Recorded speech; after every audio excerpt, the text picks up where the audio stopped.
Good evening, and welcome to our Elections Systems Town Hall and Voter Registration Drive. We are thrilled that you've joined us today, and we look forward to having robust discussions with you on any and everything elections related in the U.S. Virgin Islands. We ask that you jot down your questions, suggestions, comments, and be ready to raise your hand for the mic, or you can have your question or comment read out loud by one of the board members. If you're here to register to vote, we thank you. Please raise your hand and a member of our staff will assist. I am Kareem Francis, an elected member of the Board of Elections since 2022, and the current chair of our Town Hall and Strategic Plan Committee. I'll be serving as moderator for today's town hall and ask that we each be mindful and respectful of everyone here today, their questions and or comments. With that said, joining me today in our discussions, to my left I have board member Anjali Lairdam. We have board member Harriet Mercer, board member Lydia Hendricks, board member Atanya Springett, board member Shakima Jones-Sproul, board member Raymond Williams.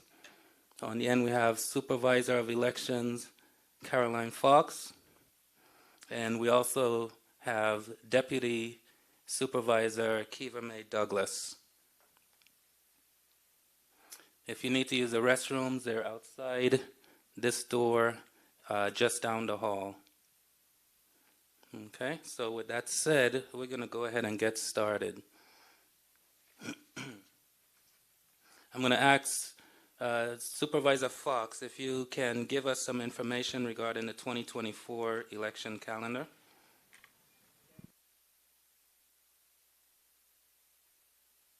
Good evening to all. First, we begin in October 6th, first day for examination of voting machines and instructions in use of electronic voting machines. October 6th, last day to investigate all questions related to the registration of electors. October 6th, deadline for the receipt of removal notices and transfer of registration. October 6th, last day for change of enrollment of political party and cancellation of party enrollment. October 6th, Sunday, last day for registration. And I know the deputy will go over the extended registration calendar at a later point. October 10th, testing of the electronic voting machines and tabulating equipment for early voting period. And again, it's open to the public and the media. It's 5:30 in each of the elections offices, and is certification by the Board of Elections. October 14th, first day of early voting. October 14th, again, deadline for the receipt by the Supervisor of Elections of applications for mail-out absentee ballots for the general election. And we have to pay particular notice to that date because we work with the U.S. Postal Service, and we need to get the ballots at least 14 days prior to the election day. October 15th, official public notice of the general election will be published in the newspaper. October 16th, the deadline for persons whose application to be registered has been denied to petition the Board of Elections for review of the matter. October 16th, the appointment of the election officers. October 16th, the last day of examination of the voting machines and instructions in use of the electronic voting machines. October 28th, last day of early voting. Again, early voting will be 9 to 6 in the St. Thomas and St. Croix elections offices, and in St. John, it will be the 21st of October to the 28th of October, 9 a.m. to 4 p.m. And press releases will be coming out on those dates and information. October 30th, the testing of the electronic voting machines and tabulating equipment, certification by the board, and that's for the general election. The machines that are used during early voting are not used during the general election. November 5th is a Tuesday. Deadline for email absentee ballot by 5 p.m., and that's the day of the general election, 7 a.m. to 7 p.m.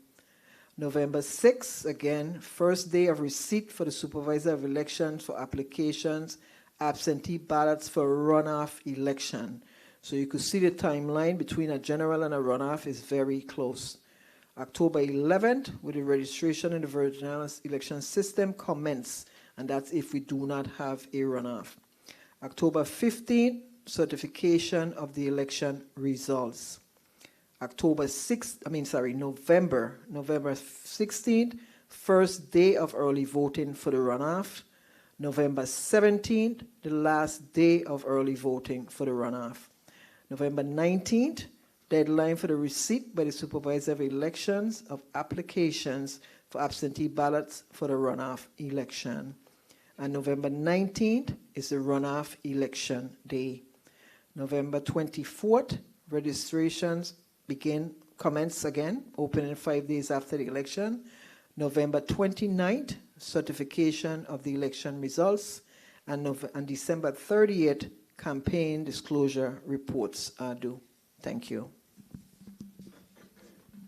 Thank you, Supervisor Fox. So like we did on St. Croix, I'd like us to get into a brief discussion, a deeper dive into the absentee ballot process. I think that was some great information shared, and I'd like to review that again, please. Absentee ballot process continues. Anyone can apply for absentee ballot. There are various ways to obtain your absentee ballot. You can walk into the office, complete the application, and the ballots are here. You could vote right away. You can pick them up, take them back home with you, and complete it, return it, walk in, or you could return it, mail in. Those that we mail to the states, they have the option, they're mailing them back to us, and it's free mailing. It's bulk mail, is already prepaid for, going and coming. And then we have email ballots for those mostly military and overseas that chooses that option.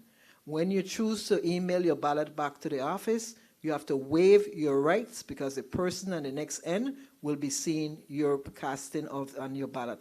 Again, the office of the supervisor handles confidential materials all the time, and so only one person in each office is responsible for the absentee ballot process if you fax or email it back.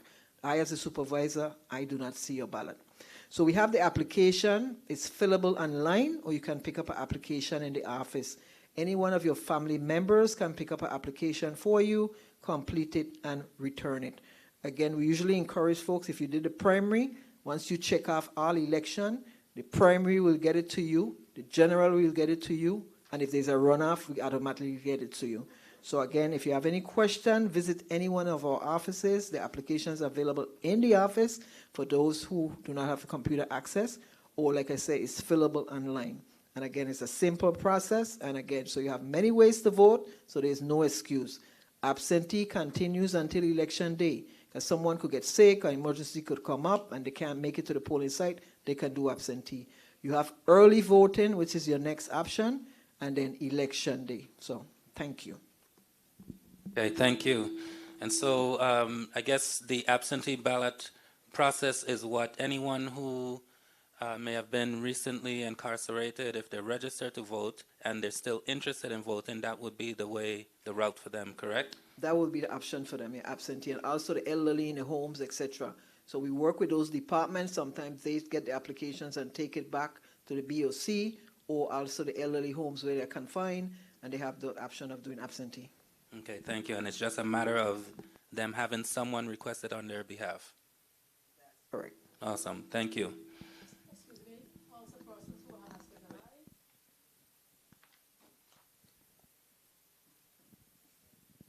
Okay, persons who are hospitalized can also receive an of those can receive a ballot.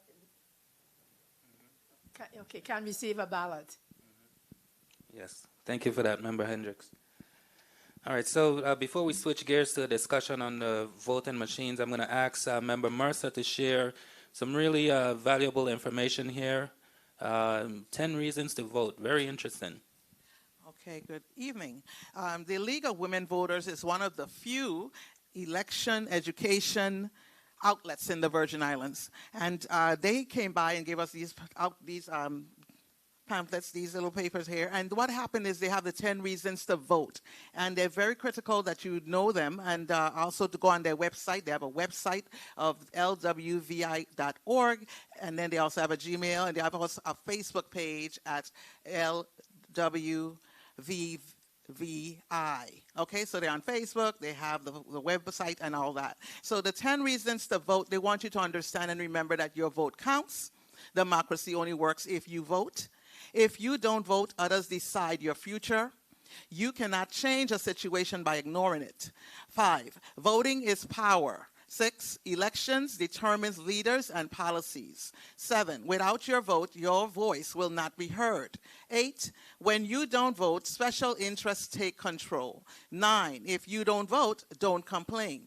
10, people have died for the freedom to vote, and they want to encourage you then to vote. The way to vote, of course, here in the office, as well as you can go at use these documents. You have to have your U.S. passport or just one of the 5, U.S. passport or the birth certificate or your naturalization certificate or your baptismal certificate or your DD-214. Any one of those 5 will get you registered to vote and then participate in the upcoming November 5th election, and you'll be on your way to saving the Virgin Islands. Okay, so come out and vote. Register to vote. Thank you. I don't know if you know, but are these listed in any particular order? I'm curious why number 9 isn't number 1. Can you read number 9 again? Number 9 is, if you don't vote, don't complain. Awesome. Thank you.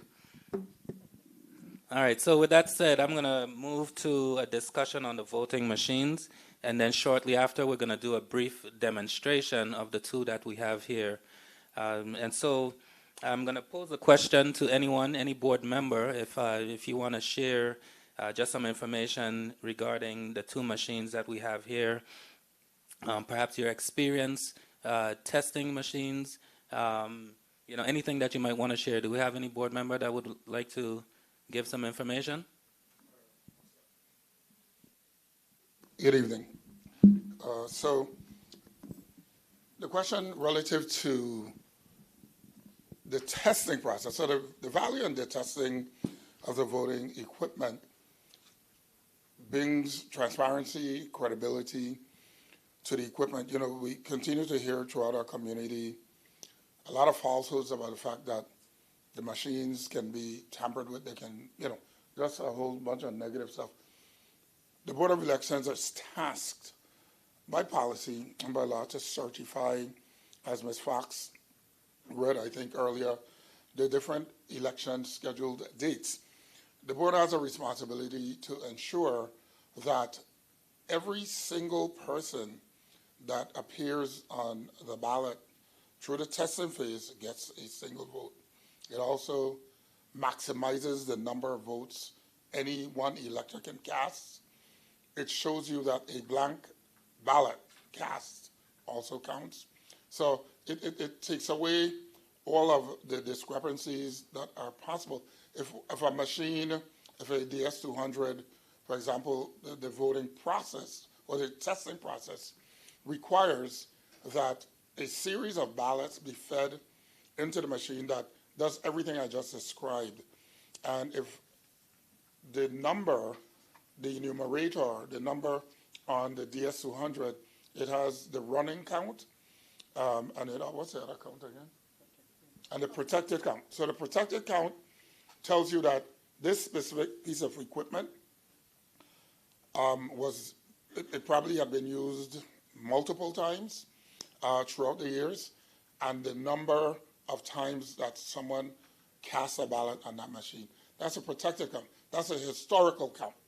And then the running count tells you that if the protected count number is 0001, for example, the running count will enumerate by 1.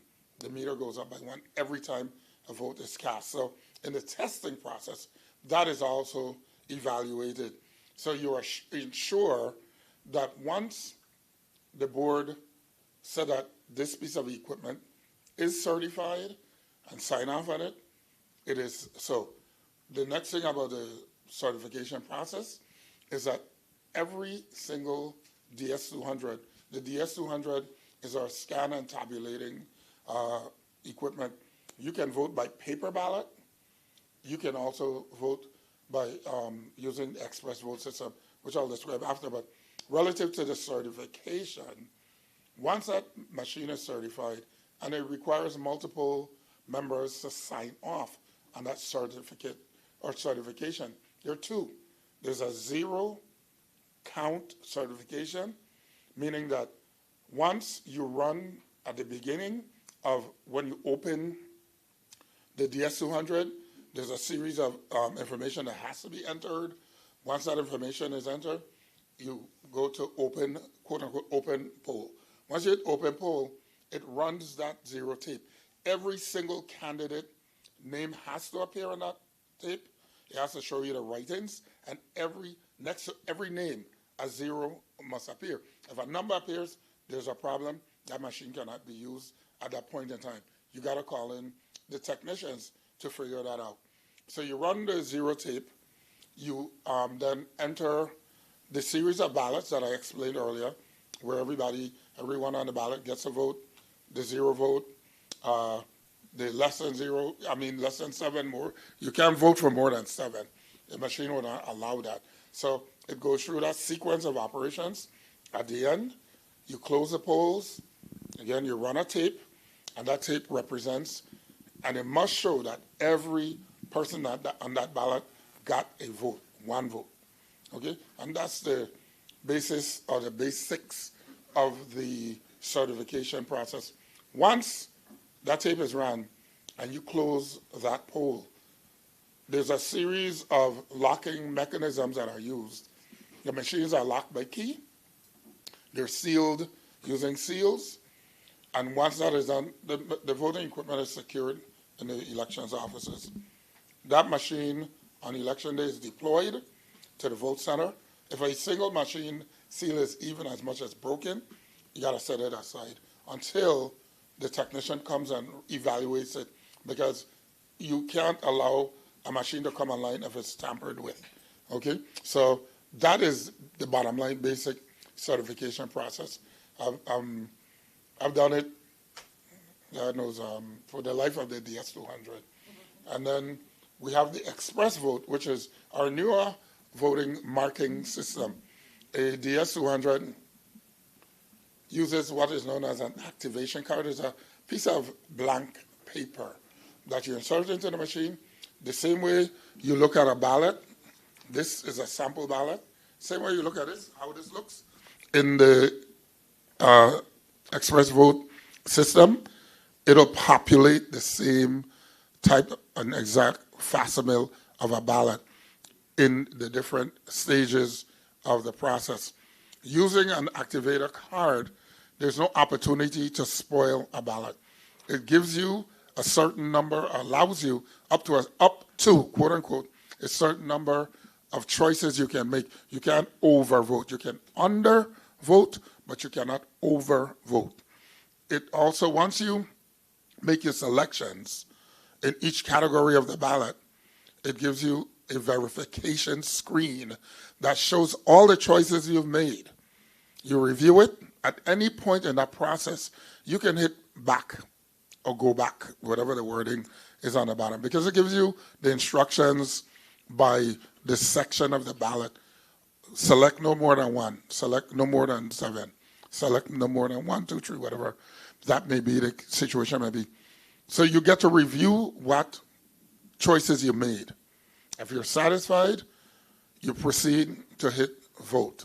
If you're still not satisfied, you just keep going back until you're satisfied. Because in the instance of, let's say, the race for delegate, there are 3 candidates on the ballot. You hit number 1, you decide you go back. Well, let me see if I could test this system. Let me hit number 2. It automatically cancels out the number 1. Okay? So you can only vote for 1 out of that number. Or writing. Once you're completed and you're satisfied, you hit the vote button, and that blank piece of paper that you inserted will print out your choices. It's barcode. It also shows you in writing the selections you made. Even then, if you're still not sure, you can go to the clerk or to the judge or the facilitator and say, hey, I ain't like how this thing I look, I want to start all over. They'll void that and give you another activation card. So it is you, the elector, that determines how your votes will be counted. Once you're sure and you're done with that, you insert that into the DS200, and that's where your vote is counted. So that's how the two systems work. Everything? All right, thank you, Member Williams. Deputy Douglas, you said there was something you want to add to that? Yes, hi, good evening. Member Williams, he touched on it briefly, but just to emphasize major reasons for the testing and logistic of the machines. Of course, he said the over, under, and the blank votes.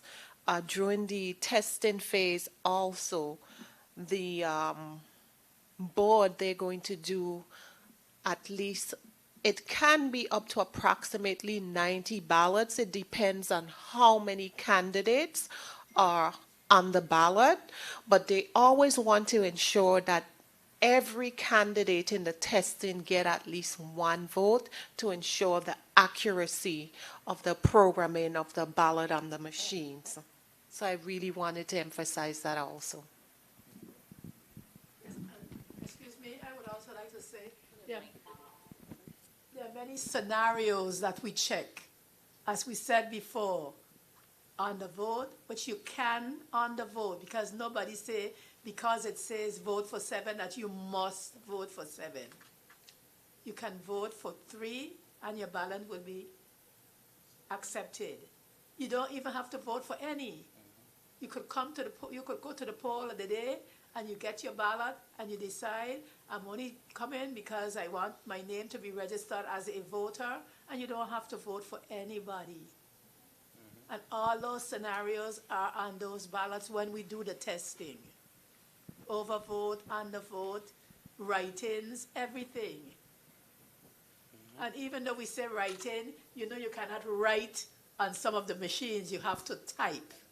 So it's write-in and type-in. I just wanted to make that clear. Excellent, Please, thank you for don't that. write on our machines.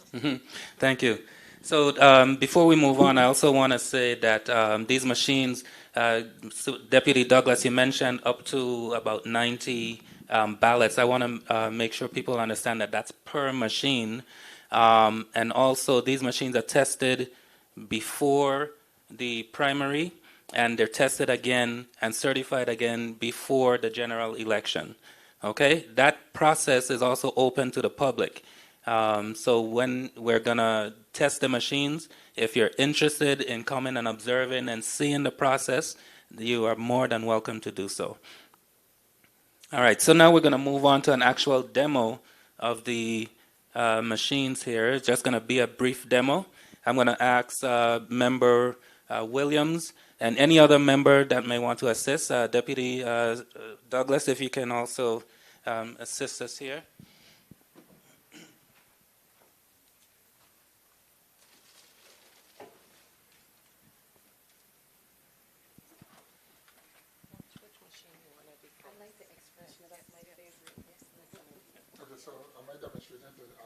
Yeah, well, there's a camera here, right there. Can the others come over? You guys are come over. No, come over so you can see. He has another camera here. Yeah. That camera down, we just back here? Okay, so. I gotta come this way? Tell me what we're going on. Because I can't see what you're doing on this side. Okay. Correct, that's why you want your hair. Okay, let me come to your side. Okay, so this is the DS200. This is a scanning and tabulating piece of equipment. I don't even try to remember what year we got these because I'm not good with these, but 2012. Okay, yeah, that's quite some time ago.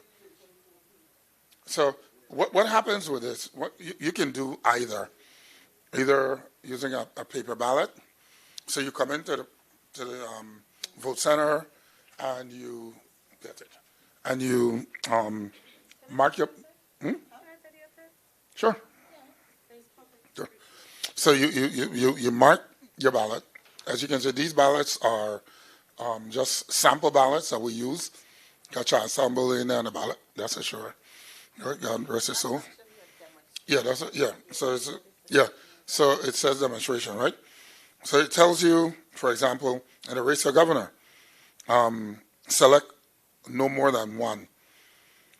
You take the marking device that they'll give you, and you ink in, blot in the oval on the ballot. It says no more than one. If you do two, that category of the ballot automatically is spoiled. Okay? So on the paper like this, you got to follow the instructions. Again, you can undervote, but you cannot overvote.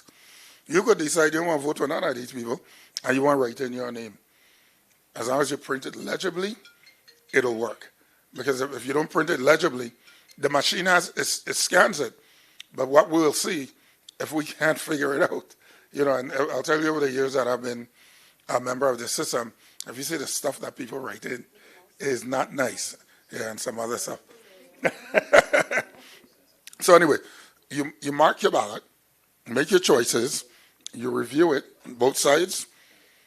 Once you make your choices, you'll come over to the DS200 and feed the ballot into the lower portion.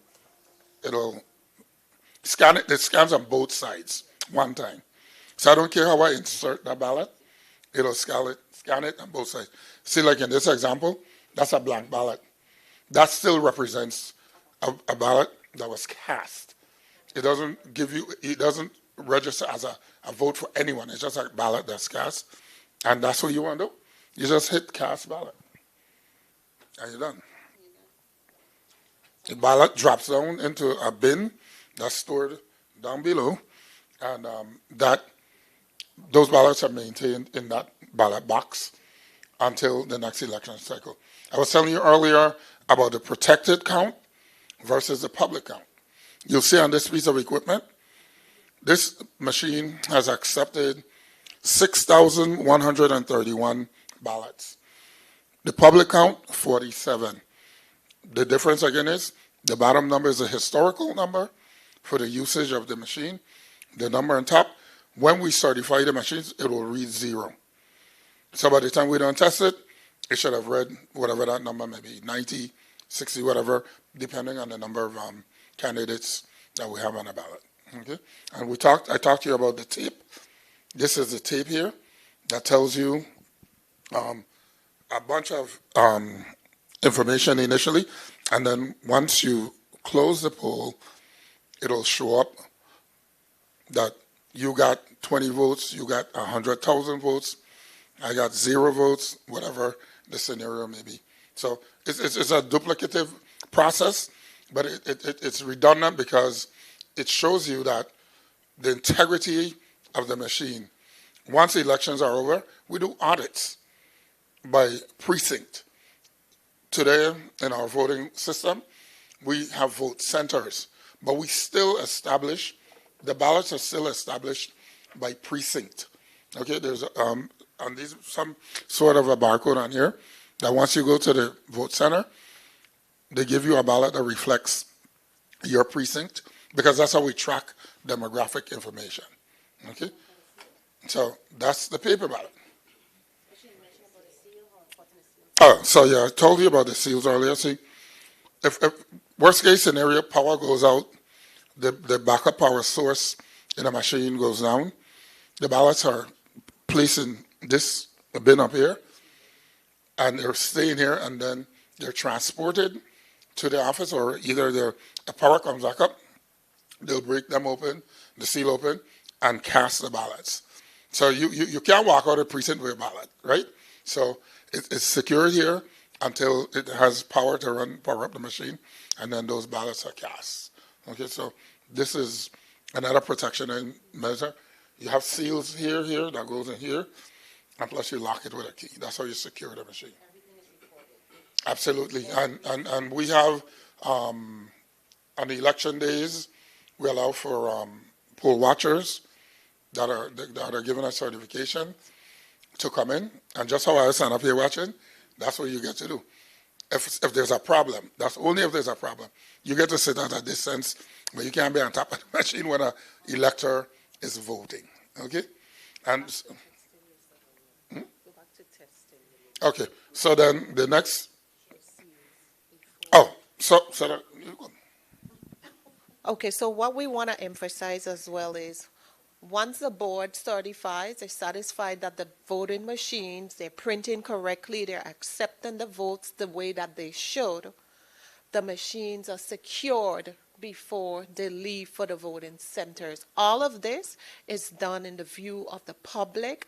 All of the information is recorded also. As Member Williams stated, the machines are sealed from the top. They also sealed from the monitor. We have adhesive seals, security seals. If they're tampered with, the code on them will change. That information is recorded as well. This bin is locked as well. Every number is recorded. When the machines, the morning of election, the judges, they bring a voter in from the voting center before voting begins, and that voter serves as a witness, and the judges record all of the numbers. The numbers must match the numbers in which the machines left here with. Thank you. We have a question. question? Yes, Mr. Williams, you said about the power outage. Now you know how WAPA is, so I got to ask the question. Repeat that again for me, just for my satisfaction. If power goes, what occurs? And then once power comes back up, what happens? Okay, so in each piece of equipment, there's a backup power that I think gives you like 3 hours of backup power, if I'm not mistaken. If it goes beyond that period of time, you can't use a machine because the machine basically goes down. So you'll reseal it until such time, either as power comes back, or if it doesn't come back at all, the machine done for the day. Question? I do, and forgive me, maybe this was. No. Go ahead. Good evening. Wait. Go ahead, ma'am. Go ahead, ma'am. Maybe I missed something, and I just want some clarity, please. You said at the beginning of the process, each candidate gets one vote. Can you tell me where and what you were speaking about when you said that? So, okay, so let me use one ballot. So what happens in the testing phase? Absolutely, in the testing phase. So when you open this machine, you turn it on. It's right here. The paper is supposed to read every candidate 0 next to their name. By the time we finish testing, every candidate would have received one vote. Okay? Yeah. Oh, Lord. So that's that. You good? Okay. So this is a DS200 using a paper ballot. You also have the express vote. You want to do this? No, you go ahead. Excuse me, Mr. Williams, can we go back to if the power goes down? Yeah. If the power goes down and the machine cannot be used, you have the only option you would have is to use the paper ballot. And then there's the flap. I demonstrated that. I demonstrated that. Oh, okay, I'm sorry, I didn't hear when you said. I thought you said the machine is done with. That's No, I demonstrated that. Okay. So then on the express vote, which is very popular now, it's becoming more and more popular because it's a lot easier. This piece of equipment, unlike you using a paper ballot where you can spoil or make a mistake on that, this won't allow that. This would not allow you to overvote, period. So you see it's a blank piece of paper. It's called an activator card. You simply insert it. The instructions to insert. You do that so well. Okay, so you'll see, it takes a second. Instructions, English, Spanish. English, hit next. Then it now tells you to vote for a candidate, touch the person's name, right? And it gives you a series. I'm not going to go through instruction by instruction, but you read it, and then you hit start voting. You could stop there for one quick second. Sure. I just wanted to add, previously, when you vote on this express vote machine, we'd have to tell you what your precinct is, and you'd have to type it in. But we have such new technology on board with us here at the election system. We now have a printer, specific printer. When you chose at the beginning that you want to vote on this express vote machine, it's going to be inserted in the printer, and that printer is going to print your precinct, so you no longer have to type that precinct in manually on this machine. You're going to get your activation card, which will become your ballot, that is pre-printed with your precinct. When you insert it, the machine will recognize that precinct. And that only happens when you show up to sign in. Okay? Question? Good evening. So the voter will choose whoever machine they want to Correct. vote. So You nobody go to let her know what machine. They choose one. You have the option. The auction. Okay, Yes. thank you.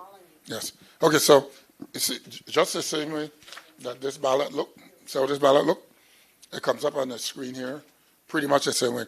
Depending on the number of electors running for that office, sometimes you got so many people running that it spills over, so then you'll have to keep pushing the ballot up. You know, we've gotten so good at it that when we first started using it, we couldn't fit everything on the same one page, so you had to keep scrolling up. That took time, and, you know, sometimes it caused confusion. But right now, as you can see, what's on the front is on the facsimile here. Same thing. It tells you the election. It tells you how much you can select. You decide you're voting for that person till you light up. I changed my mind. It moved. You notice it showed two people, right? And allow me to vote for more than one. So, you know, it's next same thing. No more than one. Here, you could select up to 7. You might now want to select 2. I'll show you that. Okay? You select 2, and I decide I want to write in myself. Go here to the write in and type in your name. Yeah, that's my name. See, you type in the name of the person, you accept. Okay? If you were to try to, like I said, if you try to overvote, it will not allow it. So then you, okay. Vote for more than 7. Doing that. Is it? Why he's so doing is that that? too many selections? So you see why he's doing Because that. I did a write-in Can you hear me? and 6 and 1 more. Go ahead. Shush. Go ahead. Go ahead. So why he's doing that, what I love about this machine is it's clear, it's bold, especially those that have challenges with seeing. Also, the difference that I like about it with the paper ballots is the paper ballots, as you can see, could be a little cluttered. For those that might have vision issues, the machine works beautifully. Also, some people don't tend to shade in. They prefer to put a check, which also creates a problem on the ballot for a proper reading. But with this bad boy over here, it's a touch screen, it's clear, and you take your time. No one is rushing you to make your decision. You stand at your machine when it's your turn, and you take your time. If it takes you 30 minutes to go through the process, that's your time. Whatever time it takes for you. Well, with yes, everything is powered. They're not solar. Sorry, we ain't reached that part yet. But that's an idea. You should plug that. Excuse me, Shakima said something, you know, some persons, even young people, have problems with dexterity, so they don't bubble as hard as they should. Or some people, like she said, make check marks, but the ballot is not spoiled.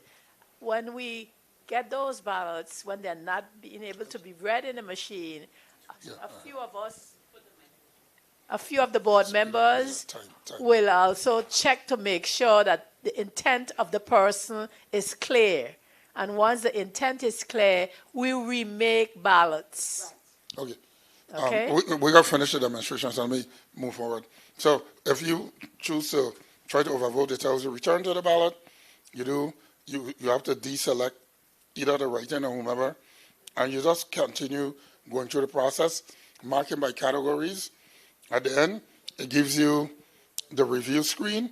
It tells you everything you did. Okay? Including the writing. You see the letters that I typed in is right there. You go next page. That's at the back of the ballot. Hit print the ballot. It's going to ask you again. You're sure you want to print it? Yes? Hit print. And while that is populating, this is an ADA compliant machine.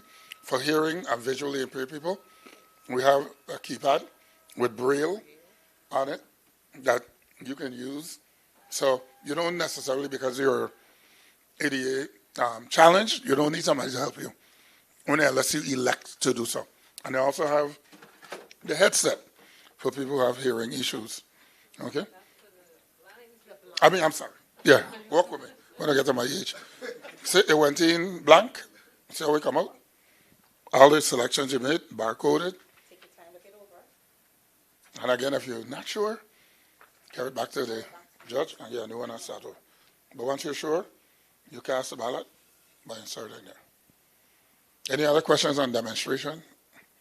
Question? Just a question for those who may speak a different language other than English or Spanish. How do you accommodate them? We do have a big population of French speakers. Yeah, I don't know that we have either, other than what would have to happen is that you'd have to bring someone who can speak either English or Spanish to translate for you. Yeah, because we hadn't gone to a place where we designed the ballots for beyond English or Spanish. That's it. That's a wrap. Any other questions? So what happens if somebody, they can write in? Yeah, what happens if somebody cannot write in and they supposed to choose people in writing like St. Croix? We have Nelly in St. Croix that she is in writing. What happens if they cannot write in? So What happens if you don't? How the person will vote? You have to write her in. Uh-huh. If you want to vote for her, you have to write her in. So for someone who's challenged and can't write it. Exactly. Oh, okay. So you can ask for assistance. Who got to be assistant? Somebody come Generally, in with a person? we always ask an elector, not the election day officials. And a voter. And you, Normally, the voters bring someone Correct. with them.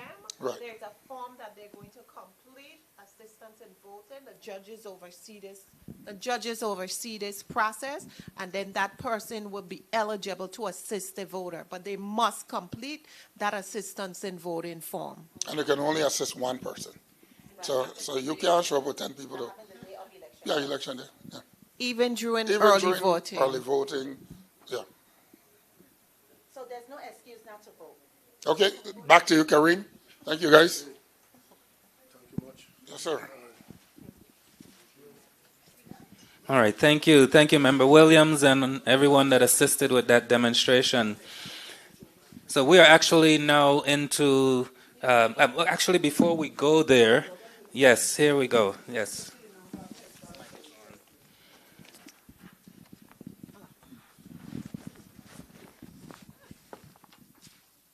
These are all of the test ballots that the board members tested from the primary election. So when we tell you every scenario for each candidate and over under blank to ensure that the machines are accurate and working the way they should, transparency.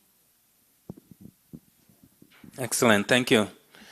All right, so now we're at the portion. I know you guys had an opportunity to ask some questions, but do you have any other questions, comments, suggestions at this time? Okay. You do? Okay. Let's. Yes, yes. I'd like to ask, there's a couple questions. I'm just going to spit them out, and I figure they can be answered all together. When was the last time these machines were certified? And what improvements were made during that certification? And when I say certified, I mean updated. What improvements happened in their updates? And when were they certified? And verification on the screen of what's a writing. I think you answered that question already. And Okay, let me answer that real quickly. So the machines are certified by ESNS, that's our vendor, every election cycle. Relative to updates, the election center, is it the election center? No, not, what's the? EAC, the Election Assistance Commission, which is the federal arm of voting. There's something called a verifier VVS. So like in a computer, there's an update in your app or an update in whatever. Every time through NIST, is the National Institute of Testing, when they do different changes, it could be a single letter that is applicable to what the process requires. Once the Election Assistance Commission goes through that process and they put out a standard, an updated standard, then the machines or the vendor, the people, the companies who do machine updates, they have to follow that standard. So it happens every time it's the standards change. So the question was, when last was it certified after that, and what was improved on that certification? Because any of the software will tell you what bugs they cleared. Okay, well, I don't know relative. Let me let you take a shot at that. So after every election, we do maintenance every 2 years. So they was here in February to March, a thorough inspection. They take down equipment. I got pictures where they tear it all apart. And look, we didn't have any major upgrades this last time, but they do maintenance thoroughly on the equipment. And anything that doesn't work, we send it back, the parts, etc. February of March this year. Every election cycle. After every election cycle, they come and maintain the equipment. That's in a contract. So we have a contract. After every election, they come and update. In the States, they use the machines every year, and they would have a different cycle, but we do every 2 years. And that's the same certification that happens, because we're talking about two different things, application update and certification. So what you answered is, when was the last application update? When was the last certification after that update? The machines are certified by the EAC. They don't do certification every year. They're certified. Like he said, if they have any upgrade, the EAC will send out to the vendors. But we didn't have any. The last one that came here February to March was just maintenance. So they didn't have any upgrade to the software. They have other equipment. Some other states went to DS200, 300, 350. That's what they'll do. But our didn't have any upgrade in the DS200s per se.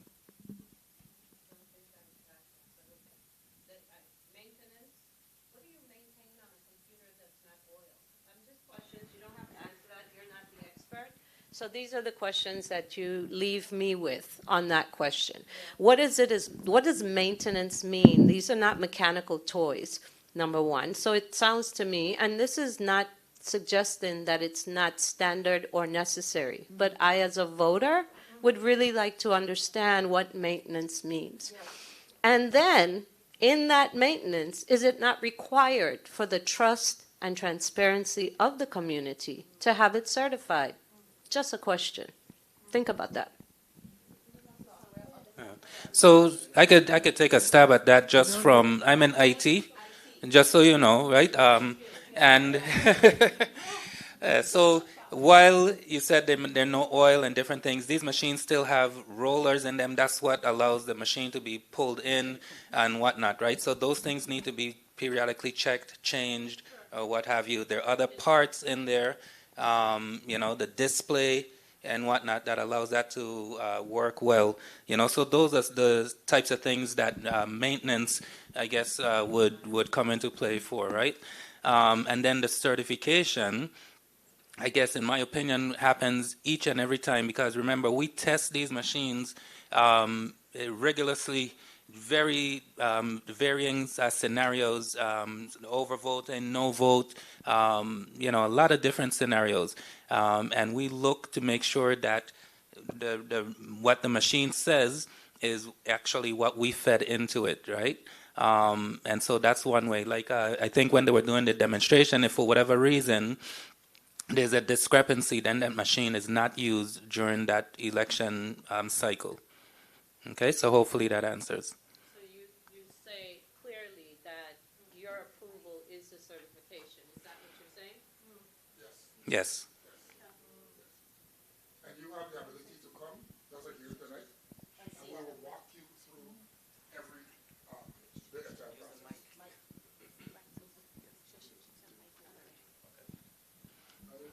All right. Another question? Sorry. I have one question, and this gonna clear up a lot of things. What happens if people vote on the paper ballot but they don't want to feed it through the machine? You can't not feed it through the machine. You have to feed it through the machine. I hear you, but the question was. And that's the answer. No. You have to feed it. You don't have a choice. Yeah, there's no manual counting. Yeah, there's no manual counting there. I ain't gonna go further. The question is, what happens when somebody decides that they're not gonna feed it through the machine? Because I'm gonna answer let the me question. let me finish. What happens if someone decides that they're not gonna feed it through the machine? So I'll take a stab That's at a that. scenario. That's your absentee, so that you cannot leave the voting center with a ballot. So they will escort you over. We have a spoil bin, and you could insert it in there because you don't want to put it in a machine. It's not going to go anywhere else. It goes in a spoil bin, and we have spoil bin that we have to maintain for 2 years the same way. You're not going to be able to go out because that's why we have VAPD there. So you don't want to cast it in a machine. It goes in a spoil bin. There's nowhere else to go because we don't have any other bins for manual counting or anything else. Either goes in a machine or it goes in the spoil. Well, absentees not at the voting site. Hold on. He's at the voting site he's talking about. Hold on. It's not a spoiled ballot. It cannot be put into a spoiled ballot machine. And there's a reason why I'm asking, because it's for you to figure out what to do to put into place what. Trust me, if I am voting on a paper ballot, I don't have to put it in a machine. I'm still a voter. It's not a spoiled ballot because it's correctly filled out. You cannot escort me out of the building without the ballot and tell me that I have not cast a valid ballot. And I'm telling you, I'm just telling you, it's something to think of, to address. Yeah, we're hearing you clearly, but sir, I want you to also listen to what we're telling you. We have a process, we have policies, we are guided by law. You come to participate in the process that is before you. You can't, I keep hearing more and more of it. People wanting us to go backward to counting ballots at the precinct. If you cast a vote, the only way you can cast a vote is on the DS-200, or if you do absentee balloting. The same process applies when we deal with those ballots. You can't fill it out and say, well, I vote, but me you want it, go in the machine. Then you didn't vote. Go ahead. So it sounds to me, and I understood you said that if the power was out, it would be put in the slot. In the bin, right. And then it would be fed into the system later. Did Correct. I not understand That's that correct. clearly? That's correct. So that sounds to me like a reassurance that you have a job to do after the person casts their vote. I do not believe there's a law that says they have to put it into a machine. So let's not lead them that way. I doubt that. So Okay. we'll stay there. We'll leave it there. I Right. don't want to continue on and on. But what Mr. Foy was sharing with you is you should have a solution to that. That bin right there is a solution to that. Okay, so let me ask you this question. You put it, okay, he doesn't want to put it in a machine. It's going to go in a machine at some point.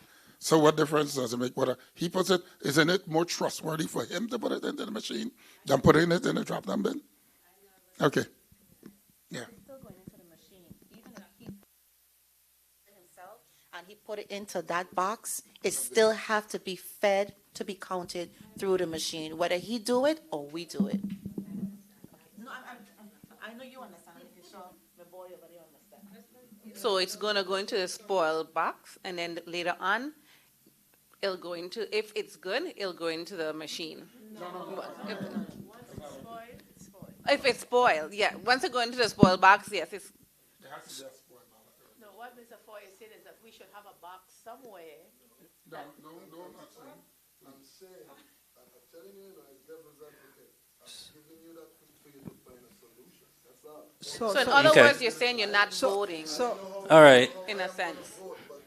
The reason why you ask questions is so that the board could see scenarios. Mm-hmm. There are scenarios that you're giving me which I love. I accept all of that. But I'm telling you, that scenario of somebody coming, if you're saying that we're not going backwards because we're not going to count is the law, that is the law. But if it is not the law, All right. Thank you. We need to keep it moving, but we appreciate the dialogue. I'm sure we're gonna continue to have discussions on that. Okay, so thank you for that. So moving on, Supervisor Fox, can you give us some information briefly as to the duties of the Office of the Supervisor, please? Again, good evening. The main responsibility we have is the integrity of the elections and ensuring the Virgin Island voices are heard clearly through the election process. We maintain the voter registration databases. Persons come in to update, make changes, transfer, etc. We deal with acquiring and equipping the polling places, hiring and training the poll workers, managing, again, I already talked about the territory-wide voter registry, administering campaign finance, qualifying candidates, the training of the election officials, sending out UCAVA overseas ballots and the notification, deal with absentee ballot requests, send, receive, verify mail ballots, preparation and execution of all elections, and there are more than one type of election. We have the primary, we have the general, we have a special, and runoff. So there's 4 types of election we have to be prepared to do at any time, and providing certification of the election returns to the Board of Election. That's a synopsis of what we do. Excellent, thank you. I'm going to ask Member Mercer here to just briefly tell us about the duties of the Board of Elections. Okay, well, first of all, with the Board of Elections, we're elected board, okay? One of the 2 only boards that are elected in the Virgin Islands, Board of Election, Board of Education. We're 14 members, 7 from each district, St. Thomas, St. John, and then, of course, St. Croix. 2 come out of St. John, 5 come out of St. Thomas, okay? And then that's the 7 here, and then the 7 on St. Croix. All individuals, all bipartisan and so forth, or different parties. And then, of course, when we get elected, we have to then make sure that we have a supervisor. We hire the supervisor. It's an 8-year term. Our terms are 4 years. And when we do it a staggered election. So we're not always out. Those 14 wouldn't go out at one time, and those 14 won't come in at the same time. Okay, we're staggered, which is very good because then it makes for continuity. All right, and then, of course, the board now, we have to make sure that we following the law, as the former chairman here was saying, Raymond Williams, we have to follow the law and be in tandem with not only the voters or the population's requests and so forth, but we have to make sure that what you're asking for is in line with the law. And you have every right to request those things. We also look over all kind of complaints. Okay, many complaints come to the board, whether before an election or after an election. You would think that we are just busy the 2 years or the timing of or the calendar itself. As you can see, you have a calendar today. Where did that calendar go? All right.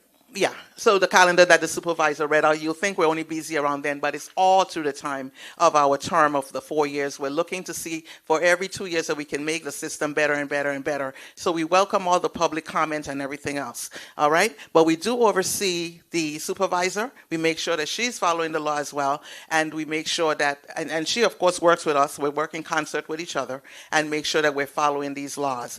It's about 900 or even 900 statutes in this law, in the Title 18 is where we work out of. So it's very, very, it's a Bible, it's a book. This is it, all right? And Title 17 and 18 runs together, so it's not the whole book here. Don't get scared. But 18 is the one for elections, 17 for education. However, our duty is definitely to make sure that elections are fair, transparent, and that type of thing. We want to make sure that our deputies, they work as well hard, very hard with the supervisor. And that's the office of the supervisor. She was speaking about her duties, and our duties is to make sure that that office functions very much in tandem with the law, okay? Very much in line with the law. The law changes up and down, so you know what that could mean. It could go in any direction. When there are Senate hearings, it's important that the community keeps up with them because you never know what they try to quote-unquote slip in, right? So it's important to do that. You have some very good questions, and you might want some changes. Election reform, we also present those things to the legislature. based on what we hear, what we discuss here on the board. We meet 4 times, basically, you have quarterly meetings, but we meet as the chairwoman calls for or chairman calls for as well. All right? Does that seem to cover it pretty good? Sounds good to me. Okay, great. Thank you, Member Mercer. So at this time, do we have any other questions or comments from the guests, from audience? I see we have some new folks that have joined us. Any questions, comments? No?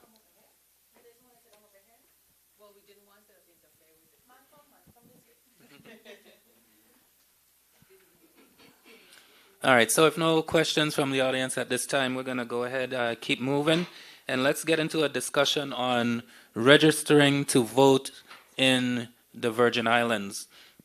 Let me ask you, Board Member Hendricks, you've been a board member for how long now? My age? Registering to vote in the Virgin Islands is very easy. You first have to be at least 18 years of age.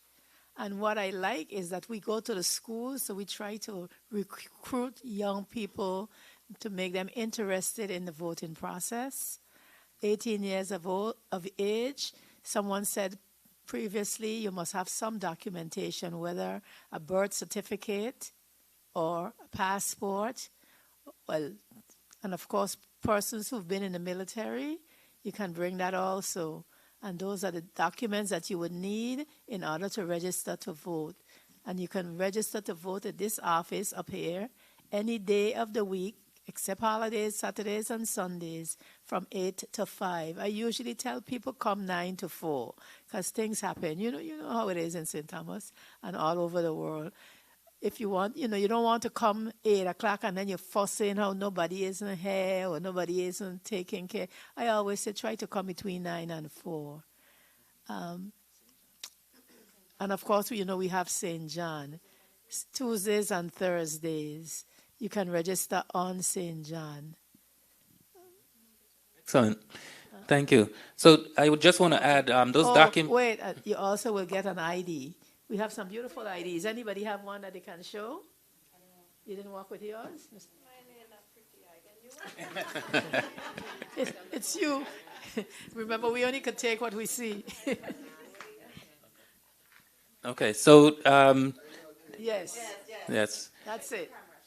We do want to mention those documents: the birth certificate, passport, the military discharge form, a naturalization certificate. Those have to be original documents, okay, not copies. And also, I'm going to ask Deputy Douglas to give us some information regarding the extended hours for registration. Good evening. Sunday, October 6th, it's the last day to register to vote if you want to participate in the 2024 general elections. We are presently working on extended hours. On St. Thomas and St. Croix, we began on October 2nd. So from October 2nd to the 4th, the office has extended hours from 8:30 a.m. to 6 p.m. October 5th, which is Saturday, 9 a.m. to 1 p.m., St. Thomas and St. Croix. And on Sunday, October 6th, the last day to register to vote, noon to 3 p.m.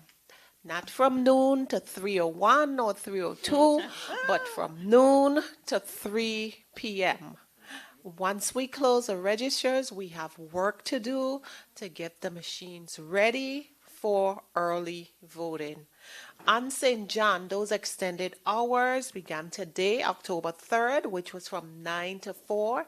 And then on October 5th, Saturday, the office on St. John will be open from 9 to 4.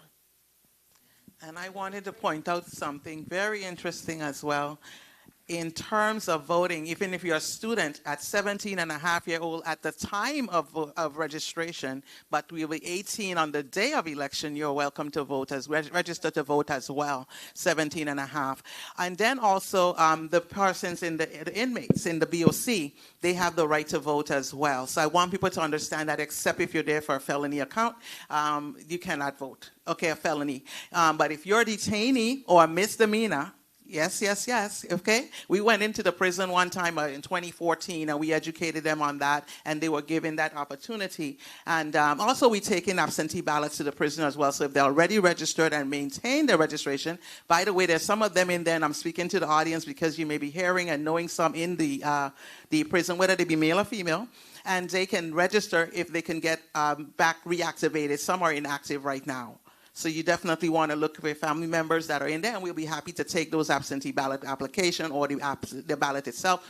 Or you can come and pick it up and get it to them. They do their own inmate visitations and so forth, and you can get that. So I'm just saying that to say that the prison population in the Virgin Islands, at least, is not out of an opportunity to cast their ballots and vote in any election that we have. Okay, and don't forget this election also contains on the ballot a part for the 6th Constitutional Convention. So you have many candidates on the ballot, all excluding the gubernatorial. Thank you.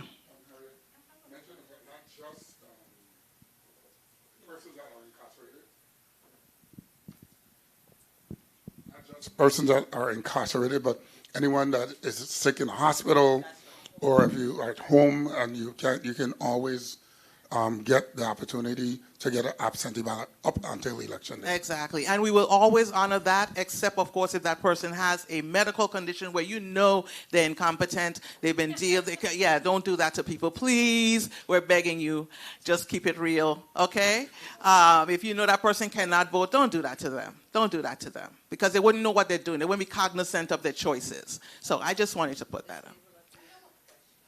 Before that question, while we're still talking about voting, I wanted to make a correction. On October 5th on St. John, the hours are 9 to 1. I previously said 9 to 4, but it's 9 to 1, the same hours that we'll have on St. Thomas and St. Croix.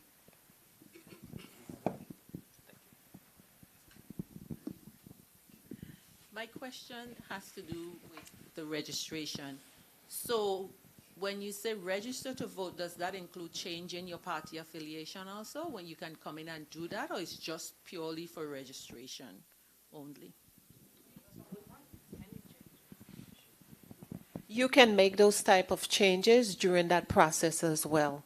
If you need to update your address, you can make those changes as well. If you need to, let's say, make a change to your name, you know, you were Vincent and you got married and you're now Burgess and you want to add that to it, you can make those type of changes then. Yes.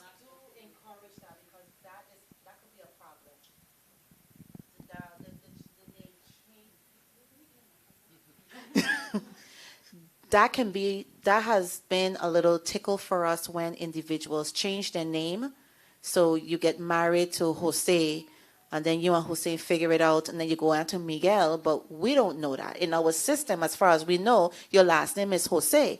So you can't come with Jose and your name is Miguel. So you have a responsibility to yourself to make sure that every information that you put into the system to register to vote is up to date and accurate, because it's on you, ain't on us. It's all on you. Question? Yeah, I do. One second. How do you assist in the registration of those that may be incarcerated now, but not registered yet, at that same age break, 17 going to 18? You know we have a lot of those. How do we assure that they get the opportunity to register to vote between now and the 5th? Okay, that's called homework. So we do our homework and we go and we call the agency, just very much the same way we get access to them for the absentee ballot who are registered. We also go and make appointment with the warden or whoever else, the personnel, and get the proper access. As a matter of fact, tomorrow, myself and board member Springett will be doing that. We will be going into the prison and registering those. There are about 35 people interested in registering to vote. So we're going there to register them as well as to speak to those who have the absentee or need the absentee process and get them ready, because Sunday is it. That's it. So, yeah, we try to do our homework. And we, again, welcome anybody that would see something that they need.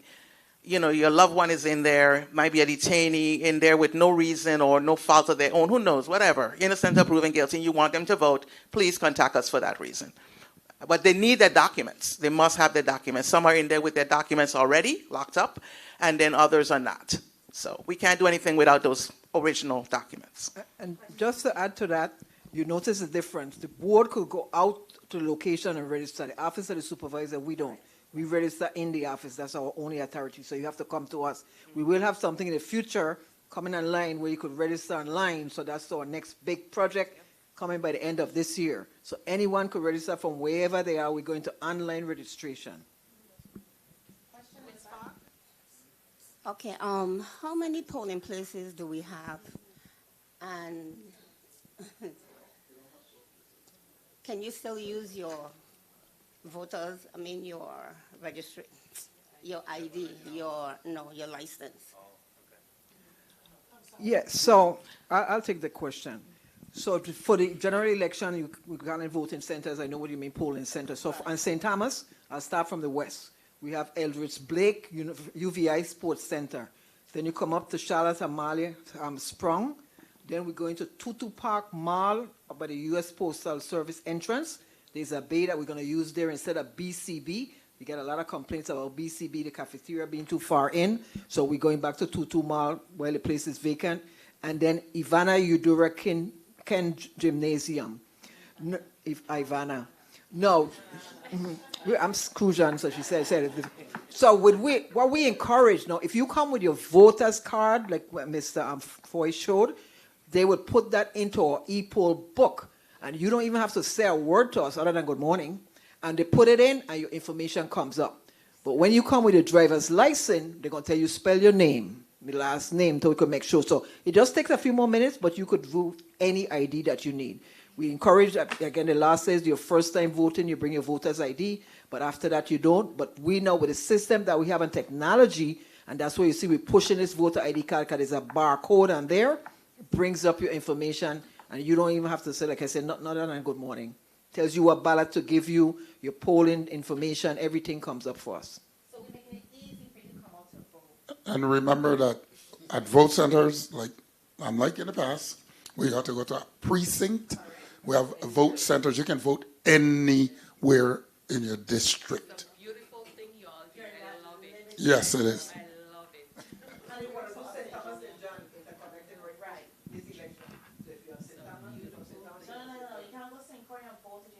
Yeah, no, in your district. Your district. No, just kidding. One moment, 1 second. There's a question. Oh, sorry. Yes, one more time. Could you repeat what you say? If somebody coming with a driver license, they can vote any place that they go? Yes, when you check in, she asked if you could use your driver's license as an ID, and I said yes. When you come into the center, you go to the e-poll clerk to check you in. And so you could use any form of ID, but if you have the voter's ID that we issue, we're going to just chuck that in the machine like you put in your credit card when you go to pay, and you don't have to say nothing to put it in, and it will pull up your information for you. Okay. But it's a new ID card that you have. The new ID card that Mr. Foy showed. Okay. Not the dinosaur one, not the new one. So try get it before the 6th. Or if you want it, you could get it now. Before 7:30, you could get it now. I know, but Keep that old picture again. They look good. You could get your ID now. Get a one printed now.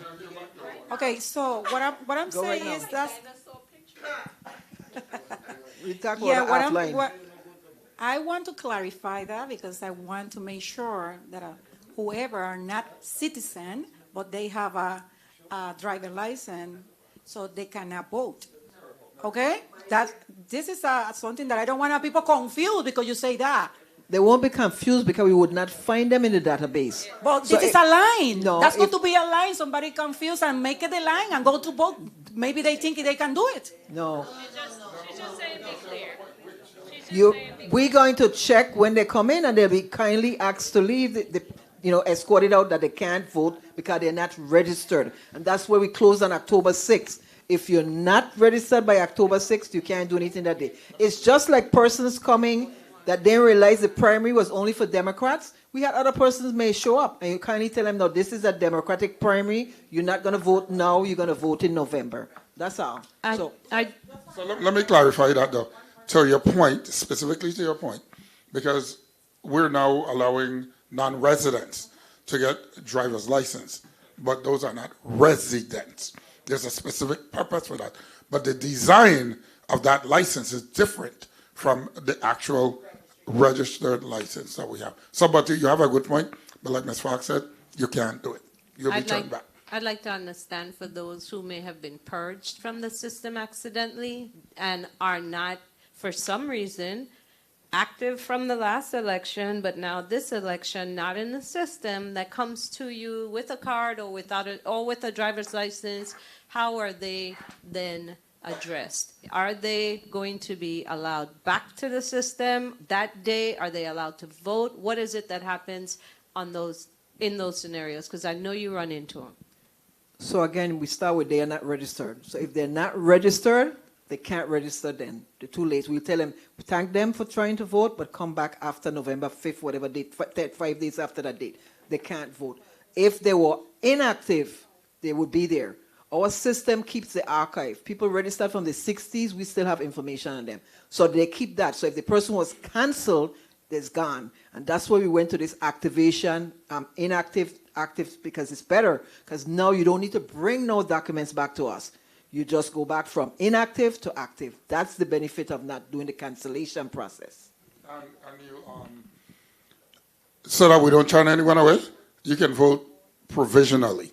But that process requires verification by the board thereafter. Thank you for answering that.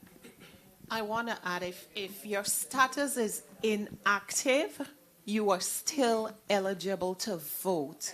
When you go to the voting center, in our e-poll book, if your status shows inactive, you will be given a reinstatement form by the judge. Your status will be changed. We have the technology where the e-poll book and our office voter registration database, there's a process that has to be done. We have staff here, will be here on duty that will change that status to active, and you will be given a ballot to vote. No one is disenfranchised. Thank you. Thank you, thank you. All right, thank you.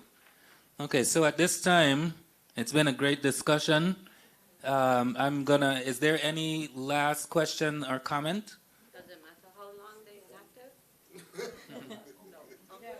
Okay. I just want to say, I just want to encourage and urge everyone, all voters, to come out and vote. Make it a family affair. Come with your young adults.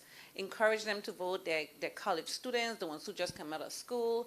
Because when I was younger, that's what I used to do, go with my mom. I wasn't even a voter yet. So then when there was time to vote, I was like ready. So bring them out and herd their friends, encourage them. Thank you, Member Springett. I'm going to ask Member Jones Sproul to bring us to a close. Yes, this was a very, very interactive meeting. I appreciate you guys for coming out, sharing your concerns. We do have your zone on our note. That's a discussion we're going to definitely have, and we will be sure that we get you back so you can find out what our possible solution is. I want to further have a conversation with you after we wrap up, even though I have a boat to catch, but it's okay. I'm going to wait with you. But again, thank you guys for coming out. This is very important, and we hope that the information that you receive here this evening, that you share that. Nothing here is private. It's all public. This is for who? The people. We are all the people. Even though we on this side of the table, we're still the people, because we have to vote too. Every last one of these members are active voters. They have to be. But again, thank you guys, and our door is open. The staff is here to accommodate you in any way possible with any questions or concerns. And I'm also going to piggyback on Member Springett here and say, bring your family out. Bring your neighbor, cheering them out. And thank you guys so kindly for coming out. And I would like to thank the media and also our listening audience and on social media. Remember, you go out and vote. You can't complain if you ain't vote. Good evening.